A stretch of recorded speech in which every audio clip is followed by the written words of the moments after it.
창세기 22장 1절로 3절까지만 읽도록 하겠습니다. 그 일 후에 하나님이 아브라함을 시험하시려고 그를 부르시되 아브라함아 치니 그가 이르되 내가 여기 있나이다. 여호와께서 이르시되 내 아들 내 사랑하는 복자 이삭을 데리고 모리아 땅으로 가서 내가 내게 일러준 한 산 거기서 그를 번제로 드리라. 아브라함이 아침에 일어나 나귀의 안장을 씌우고 두 종과 그의 아들 이삭을 데리고 번제에 쓸 나무를 쪼개어 가지고 떠나 하나님이 자기에게 일러주신 곳으로 가더니. 오늘 이 설교 제목은 아브라함의 시험입니다. 아브라함의 시험인데 아브라함이 하나님 앞에서 시험을 치는 거예요.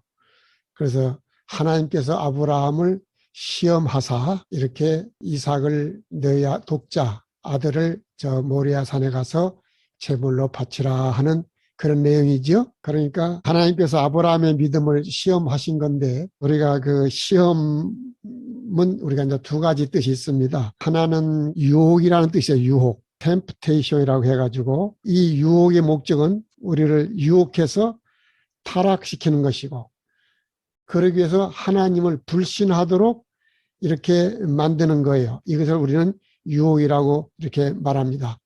아담이 그 선악과 먹은 그 사건도 창세기 3장에 그 일도 사실은 사탄이 뱀을 통해서 유혹을 했죠. 또 하나는 우리가 흔히 말하는 테스트라고 하는 단련하고 또 훈련하고 이런 데 목적이 있습니다. 그래서 우리 믿음을 단련시키고 훈련한다는 의미에서 시험. 그래서 이런 것을 테스트라고 말하고 템프테이션이 아니고 그냥 테스트라고 말하는 것이죠.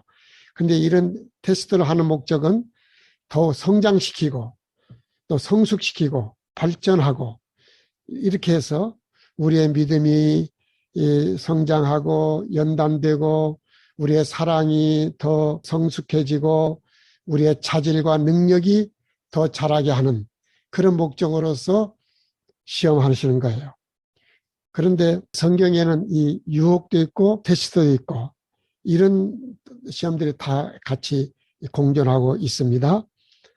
그런데 우리가 야고보서 1장 13절에 보게 되면 하나님은 사람을 시험하지 않으신다 하는 말씀이 야고보서 1장 13절에 있습니다. 여기서 하나님이 사람을 시험하지 않으신다는 말은 아까 말한 대로 이 시험은 유혹을 의미하는 것입니다. 하나님께서 우리를 유혹하는 시험은 안 하세요. 아까 본문에 하나님께서 아브라함을 시험하셨죠.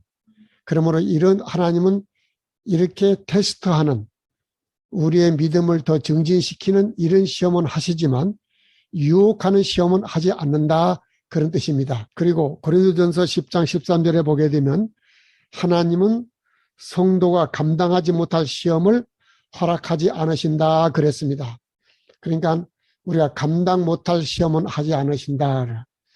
감당하게 한다는 말은 시험을 잘 치를 수 있는 능력을 부여하신다는 거예요. 힘을 주신다는 거예요. 우리에게. 그래서 시험을 잘 통과해서 우리에게 더 유익하게 하신다는 의미죠. 그러니까 아브라함의 이 시험은 아브라함에게 유익한 뭔가 우리가 잘 모르는 큰 뜻이 있는 이런 시험이니까 왜 하나님께서 아브라함을 시험하셨나 이렇게 의아하게 생각하지 말고 오히려 하나님께서 아브라함을 시험하셨다는 것은 여기에는 뭔가 큰 의미가 있다.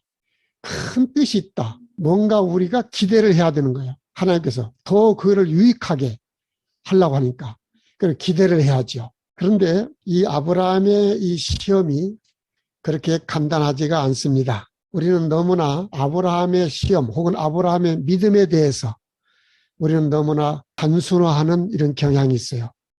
그래서 아브라함은 참 믿음이 좋은 사람, 우리 믿음의 조상이다. 믿음이 좋다. 그러니까 우리도 아브라함 같은 믿음을 가져야 된다. 아브라함 같이 살자. 이렇게 얘기를 해버리는데 창세기 22장의 이 아브라함의 시험 사건은 그렇게 단순한 얘기가 아닙니다.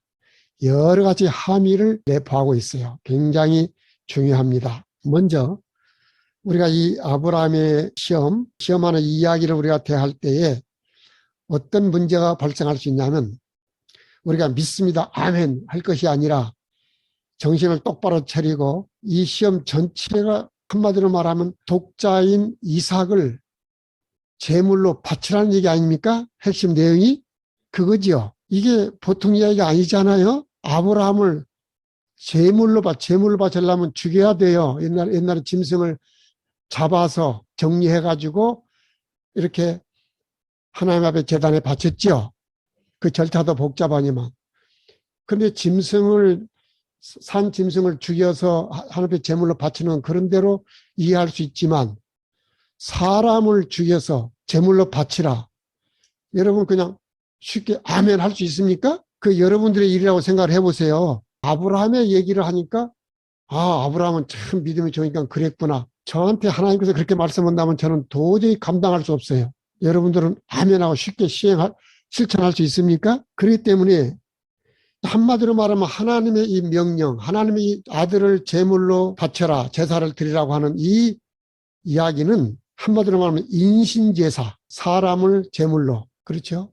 우선적으로 내가 이걸 받아들이기 전에 과연 이런 하나님의 요구가, 지시가, 명령이 타당성이 있냐. 하나님이 지금 이 인신제사를 드리라고 하는 얘기인데, 첫째 우리가 문제를 제기할 수 있는 것은 내가 순종할 수 있느냐 없느냐를 떠나서 우선적으로 뭐냐면 이런 지시는 우선적으로 하나님의 성품에 안 맞습니다. 하나님인 그런 것을 요구하실 사랑의 하나님이신데 네 사랑하는 독자를 제물로 바쳐라. 이 하나님의 명령과 하나님의 성품이 어울리냔 말이에요. 이게 맞냔 말이에요. 좀 이상하지 않아요? 그 다음에 또 한 가지, 첫째는 이런 윤리적인 측면이 있잖아요. 이렇게. 그렇죠? 이게 윤리적으로 안 맞는 거잖아요. 이런 윤리적인 측면 하나 있고요. 또 하나는 하나님의 약속의 위배. 하나님께서 뭐라고 약속했냐면 창세기 12장 2절에 보면 너를 통해서 큰 민족을 이룬다고 그랬죠? 큰 민족을 이루려면 내 아들이 죽으면 안 되잖아요. 이삭이 죽으면 안 되지 않습니까? 이삭을 통해서 또 이삭의 자손 족보가 이어져야 될 거 아니에요. 그래야 큰 민족을 위해서 토대가 마련될 거 아닙니까?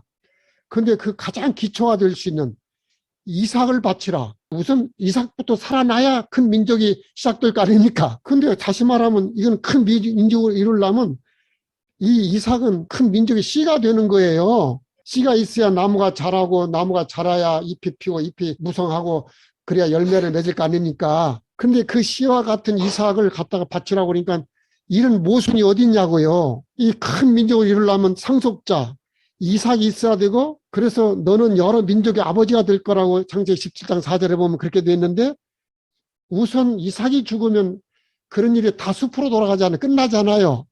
그런 큰 민족의 역사가 진행이 안 되잖아요. 그리고 하나님 또 뭐라고 스스로 말씀하시냐면 창세기 17장 1절에 보면 나는 전능한 하나님이라 그래요. 전능한 하나님이라. 능력이 모든 걸 할 수 있는 분이 전능 아니에요? 전능한 하나님이 다른 방법을 찾으셔야지. 왜 윤리적으로도 안 맞고 약속하고도 안 맞고 이런 방법으로 뭘 하신다는 거 아니에요 지금. 그러니까 그런 이삭을 죽이면 어떻게 후대를 이어간단 말이에요. 그냥 이거는 이리 보나 저리 보나 다 안 맞는 거예요. 그래서 우리는 이 시험을 어떤 분이 그런 말을 했어요. 이상한 시험이다. 이상하다는 것은 정상이 아니란 말이에요. 우리는 이상한 시험에 대해서 좀 사색을 할 필요가 있어요. 그러면 하나님은 이상한 분인가? 그렇지는 않잖아요. 또 시험 자체는 좀 이상하게 보이는데 우리 하나님은 지극히 정상인 분이지 하나님은 이상한 하나님이 아니에요. 하나님이 이상한 분일 리가 없잖아요. 근데 하나님은 우리가 보기에는 좀 이상한 것 같은 시험을 좀 하고 있잖아요. 그래서 이상한 시험이다. 뭔가 이상하다. 알아봐야 된다. 사색을 해야 된다. 생각을 해야 된다. 따져봐야 된다. 이런 얘기입니다. 근데 우리는 사색 안 하고 안 알아보고 그냥 무조건 아멘이야. 전혀 실천할 수도 없는데 실천할 의사도 없으면서 마치 그렇게 할 것처럼 이게 한국교회의 믿음이라는 거예요. 그래서 이 시험에 대해서 깊이 사색한 분이 있어요. 누구냐면 덴마크의 유명한 종교 철학자가 있습니다. 키에르케고르라고 하는 거 많이 들어봤죠? 실존주의 철학자라고. 이 사람이 이 아브라함의 시험을 놓고 뭐라고 명명을 했냐면 잔인한 명령이다 그랬습니다. 그런데 하나님께서 아브라함의 아들을 그것도 100세에 낳은 독자 아들을 바치라 기적으로 낳은 아들을 바치라 하는 거죠. 그러니 얼마나 이게 인간적으로 생각하면 잔인합니까? 그래서 킬케고르는 솔직하게 이 명령은 잔인한 명령이다. 그런데 생각했어. 하나님은 잔인한 분이 아니시거든요. 그런데 이 잔인한 명령을 내렸다면 지금 무슨 명령이겠는가? 이렇게 해서 이 사람이 이해를 했어요. 뭐라고 했냐면 하나님께서 목적론적 선을 위해서, 목적론적 선이라는 말은 하나님의 선한 그 목적을 위해서 윤리적임을 한시적으로, 잠시 동안 한시적으로 유보하신 것이라고 말했어요. 그래서 그러면서 이렇게 말했어요. 하나님의 섭리와 통치는 인간의 지식과 이해를 초월한다.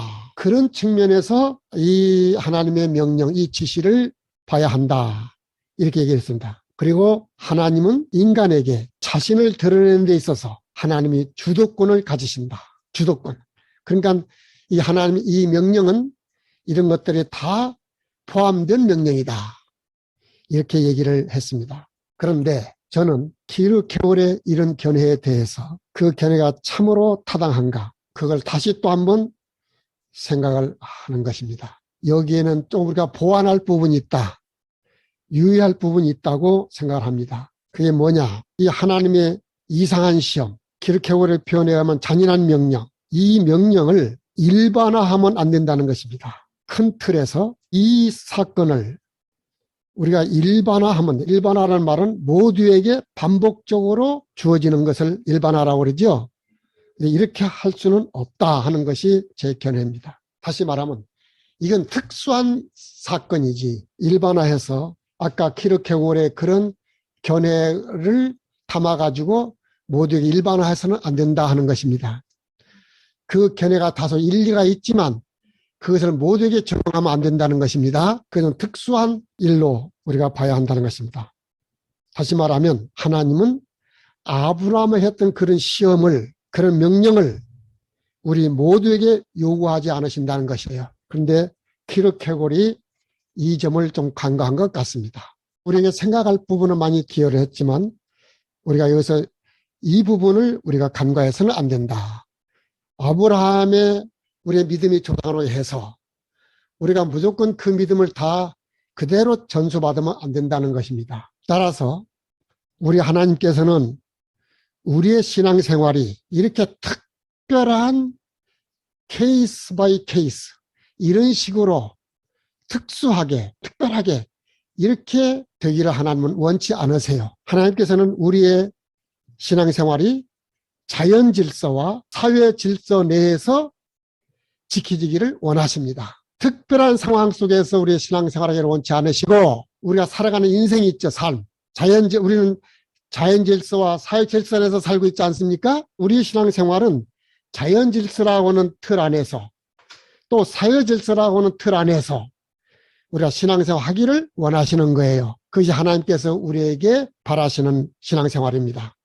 그러므로 우리가 믿음을 빙자해서 믿음을 빗대가지고 비합리적인, 비도덕적인 이런 초월적인 행위를 요구하는, 다시 말하면 기적의 기적을 이어지는 이런 초월적인 이런 믿음 생활, 신앙 생활을 하나님은 그렇게 하는 것이 하나님의 뜻이 아니다. 하나의 방법이 아니라는 사실이에요. 우리는 모든 사람이 우리가 살아가는 일반적인 생활, 그 생활 속에서 우리가 신앙생활을 하기를 원하시는 거예요. 그런데 아브라함의 경우는 너무 특별하지 않습니까? 그것을 일반화할 수가 없다는 거예요. 그래서 우리는 이 이상한 시험을, 참 재밌죠? 아브라함의 시험을, 이상한 시험을 처음 들어보죠? 좀 이상하지 않습니까? 우리가 솔직해야 돼요. 여러분들이 믿음 좋은 척 해도 하나님 다 아세요. 우리가 좀 이상합니다. 그래도 하나님 다 아세요. 이상한 시험은 특별한 방법의 하나님의 계시라 할 수 있습니다. 이 특별한 방법을 통해서 하나님 무언가를 우리에게 계시하시는 거예요.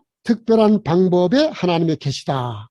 이렇게 우리는 말할 수 있을 것 같습니다. 하나님께서는 특별한 의도와 목적을 가지고 특별한 때에 특별한 방식으로 이스라엘과 관계를 형성하십니다. 그게 구약의 이야기입니다.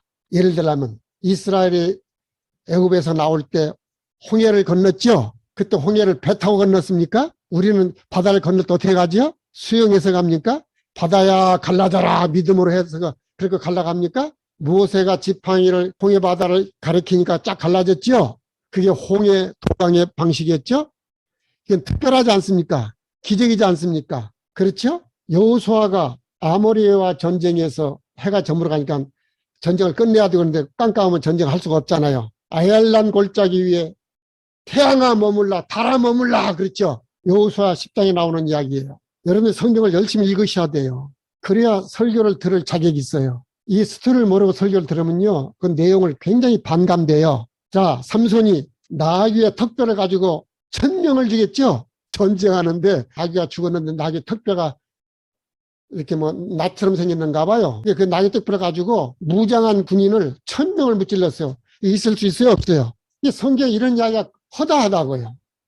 근데 여러분들은 믿음이 좋아서 전혀 생각하지 않고 있는다고요. 그런데 이상한 사건들이에요. 기적이라고 하죠. 이런 하나님의 특별한 의도와 특별한 목적을 가지고 특별한 때, 특별한 방식으로 이스라엘과 관계를 형성하셨단 말이에요. 그러면서 이스라엘 이끄셨어요. 이런 경우에 이스라엘에게, 우리 인간에게 하나님 아들 그런 일을 하셨다면 이것은 최고의 하나님의 특별한 지고한 선인 거예요, 선. 하나님이 그들의 지고한 어떤 특별한 선을 베풀기 위해서 이런 일을 하셨다는 겁니다. 특별한. 그냥 보통 일반적으로 우리가 그런 하나님의 은혜를 경험하고 하나님 인도하심을 우리가 경험할 수 있는데 하나님의 특별한 일을 하셨잖아요. 그러면 이것은 지고하다는 말 알죠? 높은 선, 최고의 선, 그걸 이스라엘에 행하셨다는 얘기가 되는 것입니다. 그리고 하나님이 그 이스라엘 백성의 특별한 일을 통해서 하나님이 그들에게 지고한 선을 베푸셨다면 그런 일들은 이스라엘 백성들에게 뿐만 아니라 우리 모두를 위한 구속사적 의미가 거기에 포함되는 것입니다. 하나님의 구속의 역사, 그걸 구속사라고 말하는데 구원의 역사. 그래서 오늘 이 설교는 어떤 의미에서 구속사적 설교가 되는 것입니다. 그러므로 이상한 시험, 이 아브라함의 이 이상한 시험도 바로 하나님의 구속사적 의미를 포함하고 있고 그렇기 때문에 하나님의 계시가 여기에 있는 것입니다. 나타나 있는 것입니다. 그러면 이상한 시험의 구속사적 의미는 무엇일까요? 한마디로 말하면 메시아를 지향한다는 것이에요. 메시아를 우리의 구속주로 보내실 그리스도, 이 사건이 어디를 향하고 있느냐? 우리는 그 창세기 22장에 나타난 거기에서 흥분하고 거기에서 끝날 것이 아니라 어디를 가리키고 있는가? 이 사건이 메시아를 가리키고 있다는 것이죠. 이게 중요한 것입니다. 그래서 모리아 땅에 가서 이삭을 번제물로 드리라. 이 말씀은 아브라함의 순종을 통해서 그리스도의 날을, 메시아의 날을 계시하고 있다는 것입니다. 보여주고 있다는 것이에요. 그리고 이 이야기에 대해 신약성경은 하나님의 희생적 사랑에 대한 그림으로 보여주고 있습니다. 자기 아들을 잔인할 정도로 제물로 바치는 이 이야기는 하나님의 그 엄청난 희생적 사랑, 그거에 대한 그림이다. 그러므로 이삭의 이 희생제사는 단지 하나님께 전적인 헌신한 그런 최고의 모범으로 끝나는 것이 아니에요. 아브라함이 하나님이 이렇게 순종했다, 이런 믿음이다, 이렇게 훌륭하다, 그런 모범으로 끝나는 것이 아니라 그 이상이라는 것입니다. 그래서 구약성경에 나타난 신앙의 위인들은 모범론적으로 보면 안 돼요. 아브라함이 이렇게 살았으니 우리도 이렇게 살자. 그것이 모범론이거든요. 그게 도덕적 설교라는 거예요. 성경은 도덕적 교과서가 아닙니다. 그렇기 때문에 아브라함이 자기 독생자를 희생자사로 바쳤듯이 성부 하나님, 아버지 하나님은 세상을 위해서 자기 아들을 아끼지 아니했다는 것을 말하고 있는 것입니다. 여러분들이 로마서 8장 32절, 요한복음 3장 16절을 참고하시기를 바랍니다. 아브라함이 하나님의 뜻에 순종하는 이삭의 모습에서 우리는 예수님께서 십자가에서 죽으실 때 내 원대로 마옵시고 아버지의 원대로 되기를 원하나이다. 누가복음 22장 42절에 그렇게 말씀하셨죠? 그래서 우리는 아버지에게 순종하는 이삭의 모습 속에서 하나님 아버지께 순종하는 예수님의 모습을 보는 것입니다. 그리고 모리아 산에서 이삭을 제물로 바치시는 이 과정, 창세기 22장 6절로 14절까지 이 과정은 예수 그리스도의 십자가의 사건의 모형입니다. 그래서 이 모리아는 후대에 예루살렘 성전이 있는 곳으로 알려졌어요. 역대하 3장 1절에 보면 이삭이 자기 아들을 바쳤던 이 모리아 산은 예루살렘 성전이 바로 그곳에 세워졌다고 역대하 3장 1절은 그렇게 우리한테 암시하고 있습니다. 그리고 이삭 대신에 드려졌던 그 숫양이 있죠. 숫양. 이 순양 제사는 그 성전에서 드려질 동물들의 희생제사, 그것을 가리키고 있습니다. 그 예루살렘 성전에서 동물들 희생제사를 드렸죠. 모리아산에서 순양 제사 드려졌던 그 제사가 성전에서 재현되었던 것입니다. 그리고 궁극적으로는 인류 구속을 위해서 드려질 하나님의 어린 양, 요한복음 19장 29절, 세상 죄를 지어가는 하나님의 어린 양을 보라 그랬죠. 바로 그 어린 양의 제사를 예표하는 것입니다. 그리고 아브라함이 나중에 알게 되었듯이 모리아는 여호와께서 준비하신다고 그랬죠. 하나님께서 아브라함이 이삭을 칼로 죽이려고 할 때 멈춰라 그랬죠. 그래서 아브라함이 그 후에 그곳을 여호와 이레라 그랬죠. 여호와 이레, 이 말은 여호와가 준비하신다는 뜻인데, 다른 성경 번역을 보게 되면은 여호와가 준비도 맞고 공급도 맞습니다. 그래서 창세기 22장 8절 14절에 보면 여호와께서 준비하신다, 우리 성경에 그렇게 되어 있는데 여호와께서 공급하신다, 그렇게 해석을 해도 됩니다. 그리고 하나님의 아들이 죽도록 예정된 그 장소의 이름이 결국 하나님이 인류의 구원을 위해서 준비하시는, 하나님의 인류의 구원에서 공급하시는 장소로 판정될 것입니다. 그러므로 이렇게 말하면 됩니다. 모리아 사건은 구약의 갈보리 사건인 셈인 것입니다. 구약의 모리아 사건, 우리 신약의 갈보리 사건.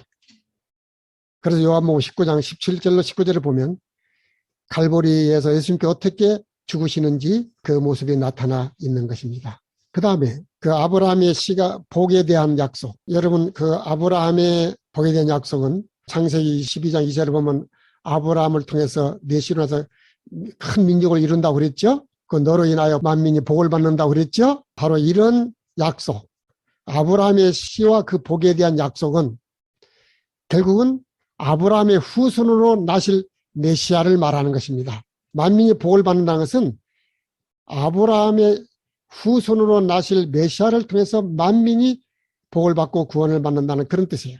그렇기 때문에 이 약속은 성경에 보면 창세기 17장에도 반복해서 그 약속이 확장해서 이렇게 나타나고 있어요. 그런데 신약 성경은 그리스도의 혈통으로 시작돼요. 마태복음 1장 1절에 보면 아브라함과 다윗의 자손 예수 그리스도의 계보라, 그렇게 나오죠.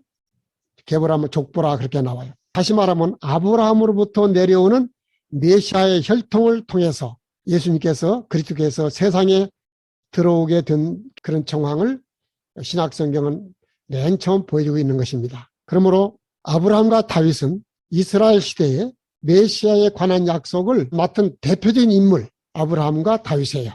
후손을 통한 약속은 아브라함을 통해서, 통치를 통한 약속은 다윗을 통해서, 그리하여 땅의 모든 족속이 복을 받게 될 것이다. 결국은 창세기 3장 15절에 언약을 성취하신 것입니다. 그러므로 예수님께서 아브라함의 자손이요 다윗의 자손임이 입증된 것이죠. 만약 그렇지 않다면 우리는 그걸 받아들일 수 없죠. 그래서 우리는 예수님께서 우리의 메시아임을 인정할 수 있게 되는 것입니다. 하나님께서는 자신의 약속을 2000년 후에 이루기 위해서 아브라함의 족보를 매우 꼼꼼하게 보존하셨고, 온갖 역사의 경랑 속에서도 그는 온전히 섭리하셨어요. 그래서 예수님은 혈통으로 아브라함의 42대 후손이 되는 것입니다. 그것이 마태복음 1장 1절로 10절까지 예수님의 족보가 42대 족보가 소개되고 있어요. 이것은 창세기 22장의 이상한 이야기는 결국은 예수 그리스도에 관한 하나님의 자기 계시다, 이렇게 결론을 지을 수가 있는 것입니다. 자, 그러면 아브라함의 믿음에 대해서 신약은 어떻게 진술하고 있는가, 이 점을 우리가 살펴볼 필요가 있어요. 히브리서 11장 17절로 19절을 보면 아브라함 믿음을 말합니다. 히브리서 11장 17절 18절로 보게 되면 아브라함이 하나님의 약속을 믿었다, 이렇게 되어 있어요. 그리고 히브리서 11장 19절에 보면 하나님은 죽은 자를 살릴 수 있음을 믿었다고 합니다. 그 다음에 야고보서 2장 21절 24절에 보면 아브라함의 행함 있는 믿음을 말하고 있어요. 히브리서 17장은 믿음으로 아브라함이 어떻게 됐다 하는 말이고, 야고보서 2장은 아브라함이 행함으로 이렇게 됐다는 말이에요. 행함으로 의롭다함을 받았다. 행함으로 믿음이 온전케 되었다. 행함으로 의롭다함을 받고 믿음으로만 아니다. 이런 말이 야고보서 2장 21절 24절까지 나오는 것입니다. 그러니까 히브리서 11장은 아브라함의 믿음을 강조했고, 야고보서 2장에서는 아브라함의 행함 있는 믿음을 강조했다는 말이에요. 그 다음에 세 번째로는 로마서 4장인데 거기도 아브라함 이야기가 나옵니다. 로마서 4장 1절로 22절을 보면 아브라함의 믿음으로 의롭다함을 받았다고 그랬어요. 아브라함이 믿음으로 의롭다함을 받았다. 4장에서 그걸 강조해요. 그 다음에 로마서 4장 23절 25절을 보면 우리도 믿음으로 의롭다함을 받는다 이런 말이 나와요. 그래서 아브라함은 모든 믿는 자의 조상이다. 믿는 자의 조상이라는 말은 전형이다. 본복이다. 그 말이에요. 자, 그러면 차이점은 뭐냐? 야고보서 2장 23절에 아브라함이 하나님을 믿으니 이것을 의로 여기셨다는 말씀이 이루어졌고라고 나와요. 그런데 그래서 아브라함이 믿음으로만 아니라 행함으로도 아브라함은 하나님 앞에 의롭다함을 받았다. 이렇게 이것이 엇갈리는 거예요. 그런데 창세기 15장 6절에 보면 아브라함이 여호와를 믿으니 여호와께서 이를 의로 여기셨다 그랬어요. 15장 2절에. 이 말씀은 아브라함의 헌신, 다시 말하면 22장 이삭을 바치는 그 헌신이 있기 전에 창세기 15장에서 이미 믿음으로 의롭다함을 받았다는 말씀이 나와요. 그러니까 그는 이미 의롭다함을 받고 믿음으로 의롭다함을 받고 행한 것입니다. 22장에서. 그러므로 야고보서 2장 21절 24절에 행함을 강조하는 그 행함이 의롭게 되는 조건이 아니라는 거예요. 이것은 야고보서 2장에서 말하는 아브라함의 행함으로 의롭게 됐다는 이 말은 의롭게 된 데 따른 열매인 것입니다. 그 다음에 갈라디아 16장에 율법의 행위로는 의롭다함을 얻을 육체가 없느니라 이렇게 말했거든요. 그러면 이것이 예수 그리스도의 대속이 필요한 이유인 거예요. 여러분, 행함과 믿음에 대해서요, 제 책 그대의 신앙은 안녕하십니까? 그 책 있죠?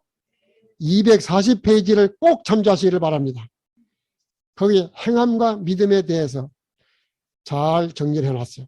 그래서 아브라함은 하나님의 은혜를 입어 2000년 전에 하나님의 은혜로 말미암아 그리스도의 나를 바라본 거예요. 그래서 그는 믿음으로 의롭다함을 받은 것이지, 아브라함이 행함이 있었지만 그 행함으로 의롭다함을 받은 것이 아니고 믿음으로 의롭다함을 받은 것이 맞는 것입니다. 구원은 하나님의 일입니다. 우리의 구원은 하나님이 하시는 일이에요. 그러므로 성부께서 이 구원을 계획하시고 성자가 그 구원을 성취하시고 성령이 그 구원을 우리에게 적용하십니다. 그래서 우리는 하나님을 전적으로 하나님께서 구원을 믿음으로 하나님의 선물로 주시고 그 구원은 하나님이 이루시는 하나님의 일인 것입니다. 그러면 우리가 할 수 있는 일은 뭐냐? 우리는 하나님을 경외하는 마음을 가질 수밖에 없다. 오늘 제가 말씀 드린 것은 하나님께서는 아브라함의 사건을 통해서 예수 그리스도를 통해서 우리를 구원할 그 구속을 계시하셨다는 사실이고 예수 그리스도를 바라보게 하셨다는 것이고, 그리고 아브라함이 그렇게 믿음 좋은 조상으로 믿음의 전형으로 각광을 받고 있지만 그 아브라함의 믿음도 하나님의 선물로 하나님의 믿음을 주심으로 하나님이 아브라함도 믿음으로 의롭다함을 받았다. 그러므로 구약의 성도들은 오실 메시아를 바라봄으로 믿었고 우리는 오신 메시아를 바라봄으로 믿는 것입니다. 똑같이 구약도 믿음으로 구원을 받고 신약도 믿음으로 구원받는 사실입니다. 그래서 우리가 아브라함의 믿음을 이해하고 우리가 이해할 때 이런 점들을 우리가 감안해야 된다. 그래서 오직 믿음으로 구원을 받는다고 하는 것이죠. 그럼 한마디만 더 하자면 믿음이 뭐냐? 하나님이 우리를 위해서 하신 일을 받아들이는 것입니다. 그래서 그 하나님이 그 받아들일 수 있는 선물을 주셔서 그 믿음으로 하나님을 우리가 예수님을 영접하게 되었고 우리가 구원에 참여하게 된 것입니다. 그래서 여러분들이 이 아브라함의 신앙에 대해서 생각을 하시고 우리가 성경을 어떻게 우리가 이해해야 되는지 여러분들 이런 믿음의 관점을 지평을 넓히실 수 있는 계기가 되었으면 좋겠습니다.